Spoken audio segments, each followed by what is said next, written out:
Hai semuanya. Susah dibayangin ya. Kamu bikin perusahaan sendiri, terus jadi besar banget, malah dipecat. Nah, ini yang terjadi sama Steve Jobs, pendiri Apple.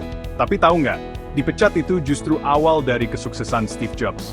Tahun 1926, Steve Jobs dan Steve Wozniak mulai Apple di garasi kecil.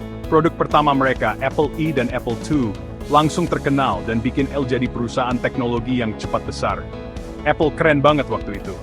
Tapi, makin sukses makin banyak tantangan. Investor mau Apple dikelola lebih profesional, jadi mereka tunjuk John Sculley jadi CEO.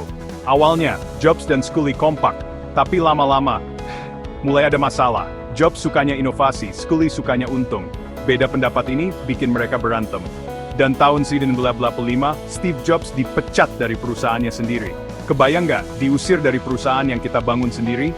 Tapi Jobs nggak cuma diam dan sedih. Dia bikin perusahaan baru Next, dan beli Pixar yang bikin film kartun terkenal, Toy Story. Apple malah jadi susah, hampir bangkrut, tahu nggak? Apple akhirnya beli Next tahun 1997, dan Steve Jobs balik jadi CEO. Jobs langsung kerja keras. Dia bikin banyak produk keren, kayak iMac, iPod, iPhone, dan iPad. Apple jadi salah satu perusahaan terbesar di dunia. Kisah Steve Jobs nunjukin kalau gagal itu bukan akhir, malah bisa jadi awal dari sesuatu yang lebih hebat. Kalau dia nyerah waktu dipecat, mungkin kita nggak punya iPhone sekarang. Jadi kalau kamu lagi susah, ingat Steve Jobs. Terus semangat, terus berinovasi, dan jangan putus asa. Kalau suka video ini, jangan lupa like, subscribe, dan share ya. Komen di bawah, kisah pengusaha sukses siapa lagi yang kalian mau dengar. Terima kasih sudah nonton.